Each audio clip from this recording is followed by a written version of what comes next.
कुछ लोग रबीउल अव्वल के आते ही ये कहना शुरू कर देते हैं कि जो शख्स रबीउल अव्वल की सबसे पहले मुबारकबाद देगा उस पर जहन्नुम की आग हराम हो जाएगी और वो जन्नत में जाएगा।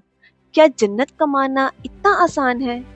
अगर इतना ही आसान होता तो नबी करीम सल्लल्लाहु अलैहि वसल्लम ये क्यों कहते कि मेरी सुन्नत पर अमल करो और अल्लाह के अहकामात मानो। इसकी बजाय ये ना कहते कि रबीउल अव्वल की मुबारकबाद दो, जन्नत तुम्हारी। ये एक झूठी और मनगढ़ंत रिवायत है और ये रिवायत किसी भी किताब से नहीं मिलती। और ये झूठ फैलाना बंद करें। जिस शख्स को इस बात का इल्म ही ना हो वो इस बात को सच समझकर दूसरों को मुबारकबाद देना शुरू कर देता है।